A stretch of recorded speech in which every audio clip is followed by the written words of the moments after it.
All right, everybody, welcome back once again. I'm Don Seifrit. It's the Dr. Tree Fruit and Don podcast. It is Tuesday, April 21st, 2026. We just had a pretty rough evening. I am here with Dr. Kari Peter. Say hi, Kari. Hi there. Dr. Greg Krawczyk. Say hi, Greg. Hello, everyone. And the gentleman who will start us off today, Dr. Shan Kumar. Say hi, Sean. Hello, everyone. So, Sean, I will let you just get right into it. Yep, sure. Thanks, Don. Yeah, I just wanted to start about talking about the freeze that we just experienced. I'm sure all of you were looking at your temperatures and how low you went. For the most part, it seems like the southern part of the state has escaped as far as how low the temperatures went. Freck recorded a temperature of 30.5. It might have gone a few degrees lower in some lower parts of your specific orchards, but overall, the temperatures were just a few degrees below freezing. In other parts of the state, temperatures did go quite low. For example, in Fishertown or Bedford County, we recorded temperatures as low as 23 Fahrenheit. And in Rock Springs, which is a perennially cold site next to main campus, we recorded 20 Fahrenheit for about 2 to 3 hours. And so we were mostly at full bloom to petal fall, starting petal fall at Rock Springs. And then in Adams County, for the most part, we are past bloom and we are looking at petal fall. Some varieties further ahead, some varieties a little bit behind. But on average, the kings or the laterals or the main flower in the cluster or fruitlet in the cluster is about 3 to 5 millimeters. And so I would suggest to wait a day. I'm sure all of you are eager to sort of see how the frost affected your crop. I would say to wait a day and then give it time to sort of develop some of the symptoms. It's a little bit harder to see when you have fruitlets, especially if they do not have severe damage, because a lot of the times when you have temperatures that are not too bad, you will not, it's not easy to see the damage. So I would suggest to wait a day, go tomorrow. I'd suggest to go to your orchard, check your different blocks and see how your varieties are doing. I think that if it did not go below 30, I think that for the most part it should be safe. And if it did go below 30, anywhere from 28 to 26, 24, and if it stayed there for a couple of hours, you can expect to see some damage. Generally, after fertilized flowers and young fruitlets are less sensitive to freezing temperatures. However, they could develop the damage from the frost, like frost rings and things like that, especially if they went to low temperatures. So it'll take some time to sort of see the damage. And so I'm sure you're aware with frost rings, they generally occur when you have young fruitlets and they're exposed to these low temperatures, typically between like petal fall and 3 to 10 millimeter fruit stage. And so when you have mild to moderate frost conditions like we had in some parts of the state this morning or yesterday evening into this morning, so the fruit survives, but when you have damage to the outer epidermal layer, cells. And so when the fruit continues to grow, the injured tissue, it actually fails to expand normally, and then you get these russeting and frost rings. And of course, that's a problem for fresh market. And a lot of the times, the frost rings do not cause fruit drop because most of the time they do stay on the tree. So they will have to be thinned either chemically or through hand thinning to remove those fruitlets. And so as far as assessing the damage that you've had, uh, assessment again, like I mentioned, it's a little bit more complex because for when you had temperatures that did not go as low as say 26, 27, 28, if it stayed like 29, 30, sometimes it's a little bit hard to see. The best way to sort of assess it on a general basis is to see if the fruit has grown. So if you look at a few clusters and you wait to see, generally, depending if you have 60, 70 Fahrenheit temperatures, the fruit grows about a millimeter a day, give or take. And so if you see that in a cluster, certain fruitlets are not increasing in size over the next few days, that's a clear indication that that fruitlet is most likely damaged and is going to fall off. And injury sometimes can take up to a week sometimes to show, but you should try to longitudinally and cross sectionally try to open up your fruitlet and sort of look at the injury. Sometimes you might see some brown tinges, sometimes you might see some damage to the reproductive parts as well, or the seed area as well. And so if you see that, you can see that there is a damage to that growing fruitlet. And so in Pennsylvania, for most of the regions in Pennsylvania, I think we've already lost our kings from earlier spring freeze. And so there's a most likely for most varieties, we're going to have the fruit set on one of the laterals. It could either be the second lateral or the third lateral, depending on how bad you had the previous freeze. And so that's just something to note when thinking about thinning and making sure that you're targeting the fruitlets that you want to remove at the right stage, rather than going with regular timing, because for most varieties we don't seem to have the kings. And then the other option for using PGRs to sort of improve fruit set at bloom is if you are still at full bloom in the central and northern parts of the state. I know that we're still getting into full bloom for some varieties, and if that's the case and you did receive frost and you're a little bit worried about like trying to have a fruit set, then some options to use are Promelin and Perlan, which is a combination of gibberellic acid GA4 plus 7 and benzyl adenine, which is 6-BA. And so it's a combination of these compounds, and what they do is they function as a form of hormone replacement during the bloom period. And so they supply the plant growth regulators that are normally produced in the fruit after successful fertilization. So it mimics that, and so parthenocarpically you can produce a fruitlet without natural fertilization occurring because of the application of these hormones. So in cases where you're worried about fruit set, I would say that as soon as it is thawed, you can make an application of Promelin and Perlan, and that could be as soon as this evening. Either Promelin or Perlan, both of them are quite similar, and they can help with increasing fruit set, especially if you're worried about fruit set and you didn't maybe have good pollination periods earlier on. And as far as when to apply this, you ideally want to apply within 24 hours of a frost event. So ideally sometime this afternoon, this evening, and the recommended rates are usually a pint. And so usually a pint, if you think it is very severe and you really need like it's dire in the sense that you really need a crop set under these conditions, then you can go up to a quart, but usually a pint should be enough. And then there's not necessarily a need of a surfactant as long as you spray it when it's slow drying, so either in the evening or early morning. I think that should be fine, and apply in sufficient amount of water, 100 gallons of water under slow drying conditions. Again, these compounds will not help to will not bring something back from the dead. But so if something has died from the freeze, it has died, but it will help with slightly damaged flowers where it can help with increasing fruit set. And so that's when to think about. So there is a narrow timing of application for this to be applied and then to work. Of course, there is a risk with this in the sense like you really don't, especially if you're going fresh market, you really don't want frost rings.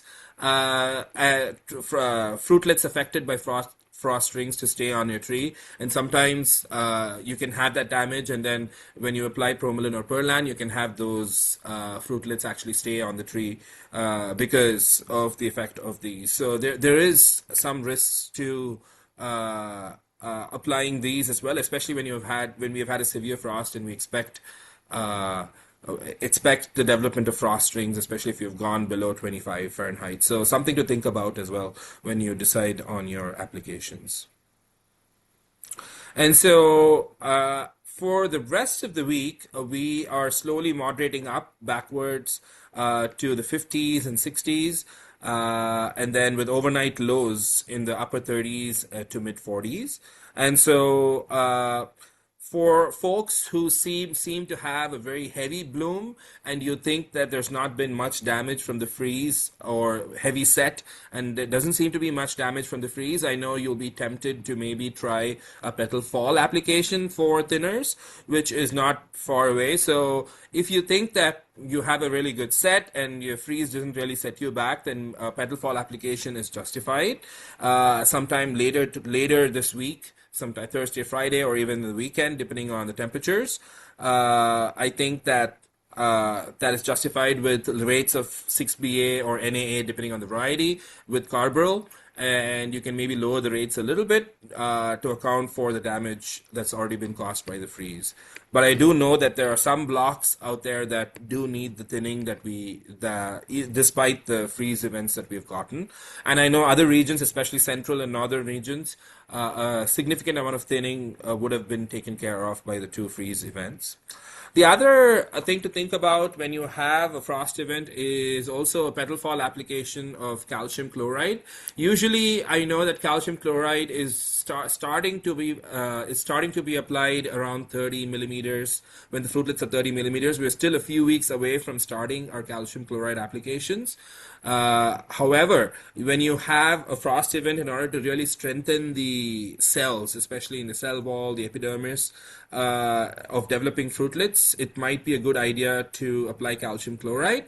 I know that when you have high temperatures, not that high temperatures are really predicted in the coming week, but when you have temperatures that exceed 85, you don't want to apply calcium chloride, that too this early in the season, because it can cause russeting. And so you can apply a softer product. There's multiple liquid calcium formulations available that you can apply, about 3 to 5 pounds of calcium chloride or the liquid formulation per 100 gallons of water, just to give that cell wall that a little bit more robustness or strength. And so, yeah, that's what I wanted to say about petal fall applications. And then I think there's still some time for regular fruitlet thinning, which is when the fruitlets are between 6 to 8 millimeters. It could come pretty soon, like towards the weekend or early next week. But for those who want to wait until the regular chemical thinning season, which is when your fruitlets are between 8 to 12 to 14 millimeters, then you're justified in waiting then as well. Hopefully, we will have some good carbohydrate deficits. This week, we are just a little tad early to have good carbohydrate deficits. I checked the new carbohydrate thinning model, and so we have very little deficits this week. So you might have mild thinning, even if you're trying to apply like chemical thinners like 6BA, like Maxell or Exilis, Six Barrel, all of these products, or NAA products as well. You might have reduced thinning just because we don't seem to have that much of a carbohydrate deficit. And so you can apply regular rates, especially if you check the model and you don't see a deficit, and the temperatures are also a little bit like 60s, 70s. Then NAA would work better than 6BA products, because 6BA ideally you want temperatures above 75 for them to really work, and so you might want to prefer NAA products for thinning at petal fall just because of the temperatures that's being forecasted. And of course, you can use carbaryl at a pint per acre as part of your petal fall thinning program. And I think that's it for me.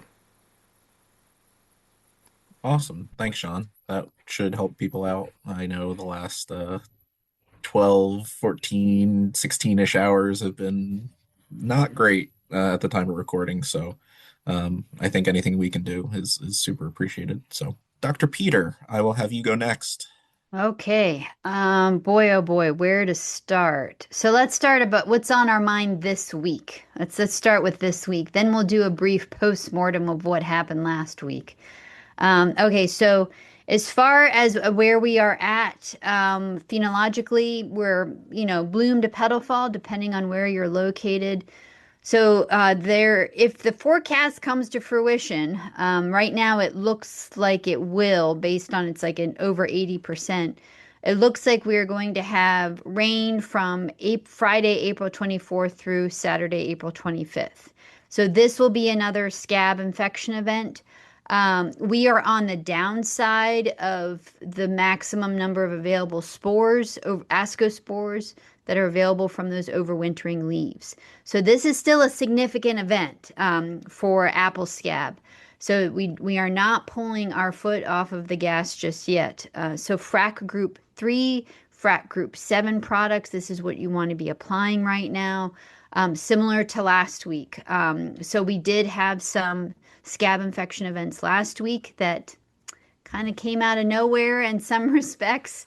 And so last week, folks should have been. I put out I put out 3 disease updates last week, and one of them did cover scab on Friday. So FRAC Group 3s and 7s. So we're talking about Provia, Excalia, Kenja, Miravis, Tesseris, Luna Tranquility, Lunafex, Sevia, Indar, Inspire Super, Procure. And also the 9s as well. You can also throw in some 9s like Vanguard, Scala. And then we also have the unique mode of action Axios with it, which is FRAC Group 52. And so right now we want to make sure we're tank mixing with the Rainfast Mancozeb. People should be doing that because rust galls are still active. Cedar apple rust galls and quince rust galls, which are typically on the same tree, cedar trees, are still active. I went down. So if wherever you're located, if you have a rust problem, like Adams County, your galls are still active. I went and checked on our cedar trees and they haven't dried up yet. So they're still in that wet, expand, dry down, wet, expand, dry down. So if we have rain this week, they'll still be dispersing spores. So Mancozeb is good for keeping that covered. Also, some of the FRAC 3s and some FRAC 7s to an extent. But Mancozeb will really be your best, sort of your best tool. So if you're tank mixing, you should be okay. Also, so as apple scab is sort of heading its way out, Marsanina blotch is coming in. So Marsanina blotch is probably, their first spores are probably being very much dispersing from their overwintering locations, like overwintering leaves. And so Marsanina likes it warm, so at least 68 degrees or warmer. And we have had that. And if the rain comes to fruition this week, those will be the conditions on Friday. Doesn't need very many leaf wetness hours. This doesn't like cold weather, so it likes it on the warmer side. So if the temps fall below 60 or at 60 next week, and there is looks like some rain in the forecast, I don't think Marsanina is going to like it that much. But it's right now, last week, and right now, late last week, we have had the conditions for it. So just something to be mindful of. But if you're protecting for scab, you're protecting for Marsanina, especially if you're focusing on the FRAC Group 3s and 7s, because those are the best products to control Marsanina. Just as a reminder, I don't want folks using FRAC 11 products like Cabrio, Flinextra, Luna Sensation, Maravon, or Pristine. Or Sovereign, which is now Norvos, I think, which is Sovereign spelled backwards. These FRAC 11 products are good for rots. They definitely have lost their luster for scab because of the proclivity of fungicide-resistant scab fungi out there. Also, it does not work against Marsanina. FRAC 11s don't, which is why I'm still encouraging folks to save your FRAC 11s for the cover sprays when it gets warmer, because it'll control your rots. So we're covering. So for apples, for the fungal diseases, scab, Marsanina, rust, don't forget about your powdery mildew control during these dry days that are in between the wetting events. And just in speaking of powdery mildew, we're in the middle of the stone fruit rusty spot control. So pedifall, shuck split, first cover, second cover. And we've had some really great powdery mildew infection days over the last couple weeks. So still be on point for controlling for rusty spot on your stone fruit. So just be mindful of that. So let's talk a little bit about fire blight, shall we? So last week, when I wrote my disease update on Monday, there was no rain in the forecast. It was bone dry. So I thought, okay, we may dodge a bullet here. But I did also caution against pop-up thunderstorms, even if there was no mention from the National Weather Service saying there's a risk for thunderstorms. Just because it was so hot last week, 90s in some places, upper 80s, there's always that risk of instability in the atmosphere, and we definitely did experience that. So on Tuesday, April 14th. So I left work like around 5:30, and I got this notice on my phone saying rain starting in like 15 minutes. I saw this blob on the radar. I was kind of hoping it wasn't going to rain. It did rain. However, I wasn't prepared for what came after it. So it was like around 6 p.m. There was like a massive band of thunderstorms. It was not small. It was not isolated. It took up a huge chunk of the state. Still at that point, there was no warning from the National Weather Service. I kept checking my phone or risk. So this really, I really felt like we were kind of caught off guard. But this was a significant weather event. It rained for a long time. There was really aggressive winds. There was hail. I definitely experienced hail here in Biglerville, and I do see some hail damage in some of my orchards. Minor, but bad enough when it's fire blight season. So between the wind whipping around, the aggressive winds, and the rain, April 14th into the 15th, that was a major fire blight infection period. And what really made it even more challenging, this was not minor. The epiphytic infection potential, so that is the percent risk, that's determined by Mary Blight when you take into account the flowers being open, the bacteria being present, a wetting event, and also sort of the degree hours above 60 to 65 degrees. And it was 182 or 182%. So what does that translate into as far as risk? Well, anything near 200 or over 200, it pretty much means that infection is inevitable. And so has me quite nervous because I have a feeling a lot of us really pushed open bloom by Tuesday. I think many orchards were like in 50% bloom at that point, at least. And we had this major infection event. And it continued to stay hot after those days, after that event. So it was 182 on Tuesday. And then if you didn't do anything on Tuesday for control, the epiphytic infection potential crept up to 291 on Wednesday, close to 300%.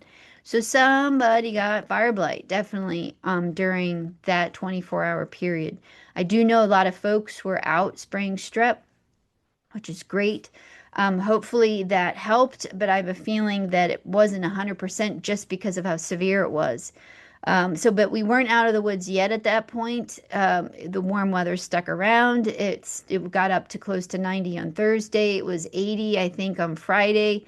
It was 80 on Saturday, and then we had another wetting event late Saturday. And the epiphytic infection potential, the EIP, was 267% for Saturday. And so I put out another update on Friday. Hopefully folks saw it to make sure that they got another spray out. Now, this is what the challenge is during this time period, is that people may have felt that they were spraying all the time, and you probably were. Here at Freck, we sprayed on Wednesday and we sprayed on Friday. And so, and it was necessary because even though we sprayed on Wednesday, we did reset the clock, but because it was so hot, and the blossoms were open and the pollinators were flying, there was still a risk of, if bacteria got into that flower, the bacteria could have replicated to such high numbers again, we would trigger another infection event. And that's what happened. So even with that spray on Wednesday, our EIP was still approaching 200 by Friday. So at Freck, we sprayed again, and I think hopefully other people sprayed as well, either Friday or Saturday. So with that said, I'm very, very concerned. This is going to be a bad fire blight year for the fruit that are out there. There's no way around it. All the pieces of the puzzle for fire blight are there. And we may have had a trauma event to boot in the middle of this. So what can you do now? So first of all, if you have no blossoms, your strep spray should end. You're allowed a max of 4 streptomycin sprays a season. We want to make sure we save one for possible trauma event during the season. But I bet if you were like us, you put on at least 2 or 3 streps in the last week, and it warranted it because of how hot it was and the conditions we had. So it was not sprayed willy-nilly. For folks who farm organically, you may see the limits of the controls that you used. I will see, I sprayed Blossom Protect in my galas, and I will say I did not inoculate them this year because one, we had a trauma event, and two, I knew it was going to be overwhelmed. So I'm actually going to see how Blossom Protect functions under our conditions when we had such extreme conditions without inoculating. So it'll be interesting to follow these treatments and see what happens. But as far as what can folks do now in preparation of this inevitable shoot blight, which I know is going to happen, prohexadione calcium is what you want to be spraying. So I hear folks are having trouble finding Apogee. I'm not sure if Apogee is sold anymore. Kudos is your next option. That's from Fine Americas. It's the same exact product. So you want to be applying this prohexadione calcium now. It takes 10 to 14 days to kick in to harden off the shoots. I should say, not, judicious isn't the word, but I think you should be generous with it. And you're going to want to do it multiple times. I am tracking through Mary Blight and Rimpro as far as when we should be seeing the first symptoms of this. And it all depends on what the temperatures are going to manifest over the coming week. But right now, it most likely will be the beginning of May if the temperatures in the forecast come to fruition. Probably will be the beginning of May. But once I see that, I'll make sure to let people know to start scouting. Because this is going to be a doozy of a year, most likely. So we're all in this together because we all experienced it. So hopefully, maybe it won't be as bad as what I'm expecting, but my gut tells me that it's probably going to be a pretty significant fire blight year. So here I'm saying on April 21st, I'm calling it right now as far as what kind of fire blight year it's going to be. So with that said, but there are still tools in the toolbox. So prohexadione calcium, folks, be generous with it. Put it on your young trees, put it on your big older trees, put it on the trees in the middle. I think all trees should have it. It's more expensive. I know people are worried about Prohex because of how it will limit growth and tree volume, but it is more expensive to replace trees, especially really established trees. So let that be the word to the wise. So going from one extreme to another with regards to bacterial diseases, I do want to briefly mention another bacterial disease that really likes cold weather, like what happened today, blossom blast. So this is I always call it the cold weather bacteria. Erwinia amylabra is the hot weather. Pseudomonas syringae, pathovar syringae is the cold weather. The question is, what's our risk? What is our worry for blossom blast on any open flowers on apples that are occurring right now? Because apples are really the most vulnerable. Maybe for folks north of us, we may have some stone fruit that could also be in bloom. That because the whole state was affected by this drop in temperatures there's very early this morning. So with this bacteria, it needs a few days to get to high enough numbers to do damage. So its numbers are very much linked to the amount of damage it can cause. So I'm cautiously optimistic this isn't going to be a problem, and I will list why. And one of the reasons why I didn't shove a disease update out quickly yesterday, because the more I thought about it, the more I did research, I thought this may not be such a huge risk for us. One, we already sprayed a lot of streptomycin in our orchard over the last week for Erwinia. So most likely we knocked down any epiphytic population out there that was just being happy. So the numbers weren't that high. And then the period of time it was cool for the numbers to ramp up again ramp up again was a very narrow window. So it didn't really get cool until Sunday. And then we had, Monday it was reasonably cool, and then overnight. So the numbers may have not gotten cool enough for the pathogen population to get really high. The temperature where this does the most damage is from like below 28 degrees. And so the problem with blossom blast in the Pseudomonas syringae, pathovirus syringae, or PSS for short, is as ice nucleating proteins, meaning that it injects its proteins in the host and freezes water at a higher temperature than what water in the plant normally freezes at, which it can actually freeze. It's much lower in plants where water freezes.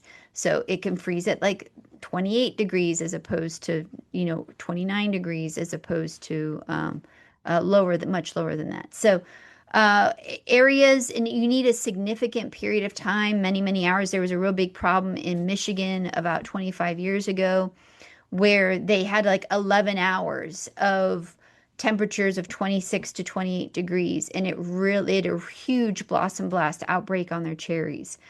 So that is where I see trying to see how we would fit in this. And so I think our risk is relatively low considering everything that happened last week for fire blight. But if you see blossom clusters that are brown and dying, and then possibly seeing maybe a small canker at where the cluster is connected to the tree, that might be blossom blast. So, we won't know until it possibly happens, but hopefully it doesn't, especially down here in Adams County. I don't think we'll probably see it down here because it didn't get cold enough.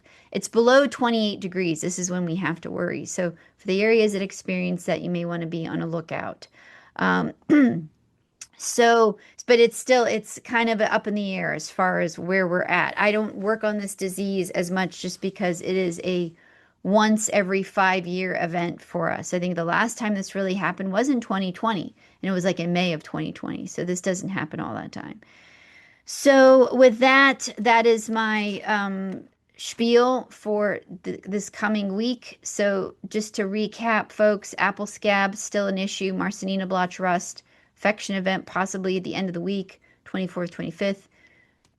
For your apple trees in preparation of fighting off shoot blight, prohexadione calcium in your tank mixes, you're going to have to do this more than once because of the 10 to 14 days it takes to kick in. So yes, and just remember the dry days again in between the wet days for powdery mildew, because I think this will be another good powdery mildew year for us. So lucky us. So Don, I think those are the broad brushstrokes. Oh boy. Yeah, oh boy is right. I have many sleepless nights. Last week felt the longest week ever. All right. Well, hey, thanks for the update. I mean, we'll do with it what we can. So Yeah. thanks, Gary. Yep, thank Uh, you. and last but not least, Dr. Krawczyk. Oh, well, yeah, listening to Sean, listening to Kari, I don't even know if I should have any update today. Um, I keep saying this again and again. With insect, any species of our pest, we really have to think about biology of it and how the weather impact the biology.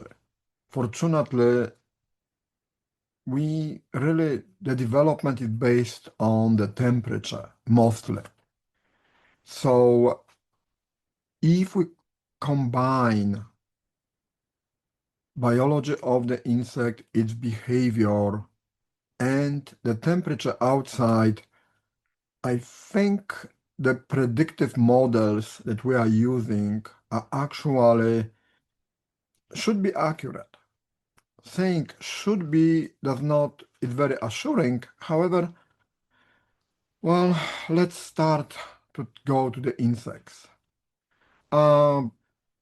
It looks like the whole state already is past biofix for oriental fruit moth. Reality is anyone in the southern end of the state, southern part, we are at the time when if oriental fruit moth needs to be controlled, this is the time to control it. Saying this, well, I was keep hearing to Shan, I mean, are we at petal fall or we are not at petal fall?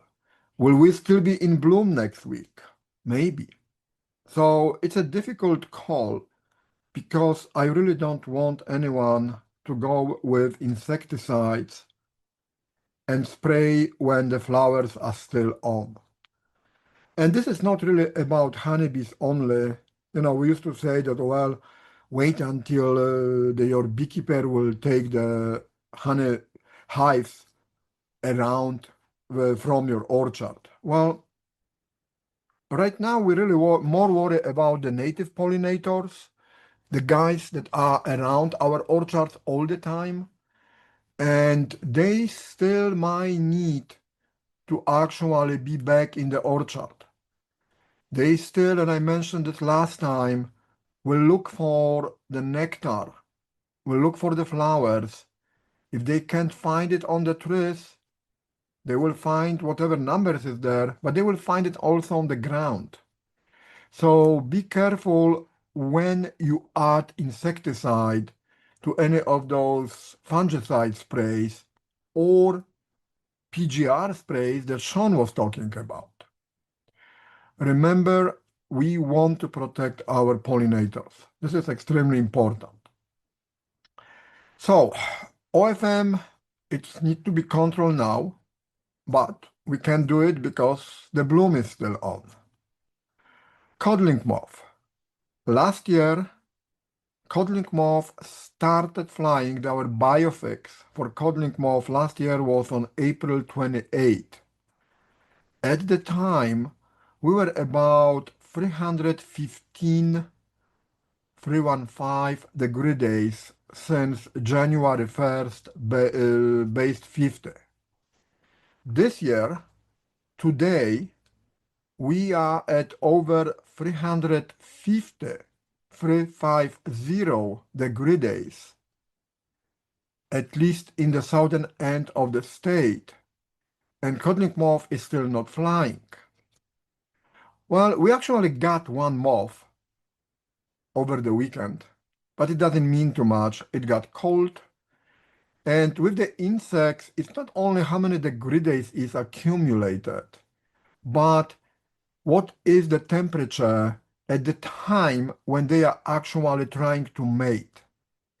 And if it is not warm enough, at least for codling moth or oriental fruit moth, late in the afternoon, early evening hours, even if they finish their development, the adults are out, they will not be responding to the pheromones. They will be just sitting there and waiting for the weather to get warmer. Looking at the forecast, and not looking at the rain, but looking at just temperature, it really look like, at least in the southern part of the state, the biofix for codling moth will happen this week. Today it's still probably too cold because they really don't like to fly in the temperature in the evening is below 64, 65. However, the forecast for tomorrow, at least for Biglerville, is mid-70s, then 80s, upper 70s. So I will be surprised if orchards where codling moth is present will not have the first captures of males sometime within the next 3-4 days. If we get them, on 2-3 consecutive nights, that's the biofix, because that's the 3 nights of consecutive flight, the biofix will be established. If we establish it, it will be probably the earliest in the history than we ever had, calendar-wise. It's not degree day-wise, but calendar-wise. Saying this, starting from Saturday, looking at the Weather Channel forecast, there is not a single day until May 5th with the temperature above 70. This will really slow down the development of the insects and the insect ability to mate. So, kind of summarize what I just said is we might have biofix in the next 3 days, but the flight might be very, very low starting from this weekend until May 5th. And then there will be a decision to make. Are we using the biofix that occur the earliest ever, or we will be waiting until the next beginning of the flight and use the next date as a biofix? I don't know. We had good example last week what happened with the weather and the forecast, that it's not really, the weather is not really for it's not really following the forecast. So let's see how it looks like. Next week we have another meeting. Hopefully we can talk again. But right now it looks like we will have the flight, and then the temperature might go too low and we might not have a flight, and then we'll have flight again. We'll see what happens. So saying this, most likely this will be again the year when the custom, then the wisdom that we always have, that you control codling moth at the first cover spray, might again not be the right one. It was probably 2 or 3 years ago. It wasn't last year, it was earlier on, when the first timing to control codling moth was actually like second cover or even later. And we have to really look closely what is happening in the orchard, what's the temperature-wise, do we have the flight, and then decide when we need to control it. If you have mating disruption in the orchard, well, there's no problem, because mating disruption works all the time, and then it doesn't matter. If you don't have a mating disruption, you really have to have minimum of those couple of traps for codling moth, for oriental fruit moth, and then base your management on what you actually see in your orchard. Because of the unpredictable weather, the wisdom that we learned over the last 30 years, this is my 30th year here in Pennsylvania, not always apply anymore. And again, this is because how unpredictable weather is. So look at the traps and then decide what needs to be done. Another thing to think about is, what are we trying to protect when we're talking about managing insects? If we're trying to protect fruit, then there is really no reason to spray before the fruit are present on the tree. What can affect fruit when fruit are present? Well, plum curculio will go after the fruit. European apple sawfly, the insect that is especially important for anyone who do stuff organically or really don't spray a lot. This insect in the next 3 days will have perfect conditions to lay eggs. And when the eggs are laid, well, they will hatch. It will take longer for them to hatch, but the eggs will hatch, and then we might end up with a lot of injuries on fruit from European apple sawfly. Oriental fruit moth, as I mentioned earlier, it's flying. The eggs are hatching actually already. So the good part is the larvae goes rather after the shoots, not after the fruit at this time. So the petal fall will be a good time to go after oriental fruit moth. Plum curculio, well, we try to protect fruit from plum curculio, but when it's cold, curculio also doesn't do damage. So the petal fall spray against curculio may or may not be needed. Again, depends when petal fall will be or is. But saying this, they can do pretty well just being in the orchard. They can move in the orchard later on. So monitoring plum curculio, and they are traps for plum curculio and they are lures for plum curculio, might make sense, especially at locations that you know that you have a problem with plum curculio. So that's about fruit. Trees were scales, rose apple aphids, mites. Do we need to control them right now? If they were a problem last year, or you saw them during the pruning, it might be time that it's worth it to look at them. If not, again, put the pheromone traps. You can monitor scale, you can monitor San Jose scale. And this is the good one because you will have like 10, after you start seeing them flying, males flying, you have like 10 days before you need to spray. Rose apple aphid, I remember old people saying that in the cold, wet spring, roses might be worse than any other time. This might be the spring where roses might be important.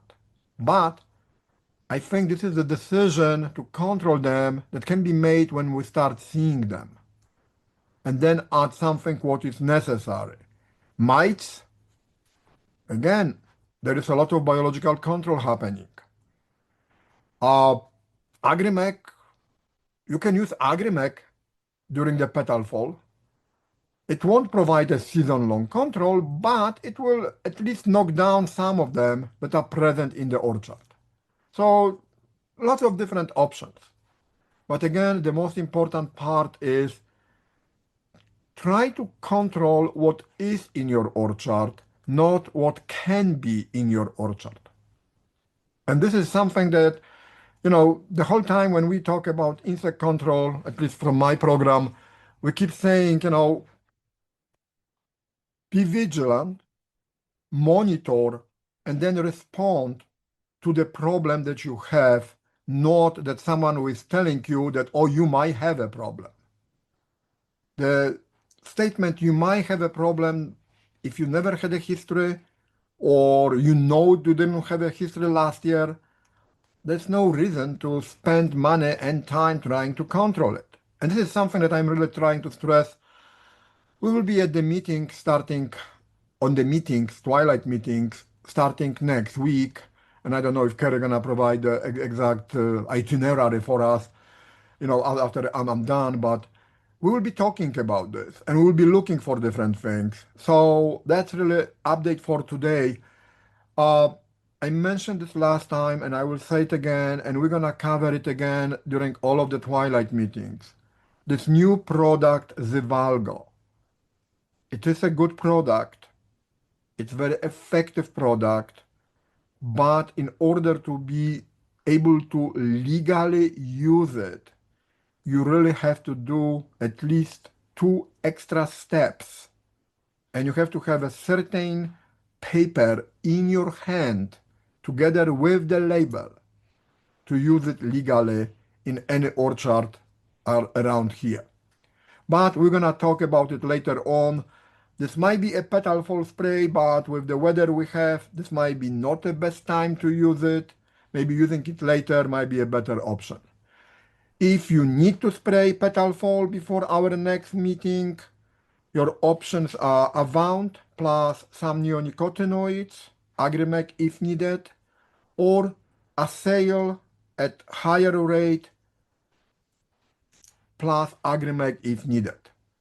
We're gonna cover more next week and as we go. So with this, I'm done. I don't know if there are any questions. No, that was good. That was comprehensive, and I think it outlined where we're at. So, Dr. Peter, you've got the list. I have the list. Yes. So our spring meetings are going to be starting a week from today. So Tuesday, April 28th, we'll be in the Lancaster region at Masonic Village Orchard in Elizabethtown, Pennsylvania. And so all the meetings are 6 p.m. to 8 p.m. unless otherwise noted, which there are 2 meetings where that won't be the case. So 6 to 8 p.m. Masonic Village Orchard, Elizabethtown. on next Tuesday. So Wednesday, April 29th is the Adams County meeting, and that's at Adams County Nursery in Aspers, Pennsylvania. On Thursday, April 20th, it's the Franklin County meeting, and this will be at Harlan Hess's Orchard, and that's in Waynesboro, Pennsylvania. On Monday, May 4th, this will be the Central Susquehanna Northeast meeting, and that will be located at OHF Orchards in Bloomsburg, Pennsylvania. On Tuesday, May 5th, this will be the Southeastern Region meeting, and this will be held at Lynn Villa Orchards in Media, Pennsylvania. And on Wednesday, May 6th, this will be the Western PA meeting, and it will be occurring at Dawson's Orchards in Enon Valley, Pennsylvania. And then on Thursday, May 7th, in the morning, at 10 to 12, from 10 a.m. to 12 p.m., we will be at Birch Farms Country Market. And that is in Northeast Pennsylvania in Erie County. I know it's sometimes confusing when we say Northeast Pennsylvania in actually the northwestern corner of the state. So that's in Erie County at Birch Farms Country Market. And that's from 10 to 12 on Thursday morning. Then on Thursday evening of May 7th, we'll be driving down to the Bedford region, and we'll be having our meeting at Boyer Orchards in New Paris, Pennsylvania, and that will be from 5:30 p.m. to 7:30 p.m. And so that will be our very compressed 2-week spring meeting schedule. And so it'll be interesting. We'll probably have lots to talk about after the craziness of the last 10 days. So, or really probably the craziness of 2026 so far. And we will probably have to wear jackets. We probably will have to wear It's not gonna be jackets. too warm.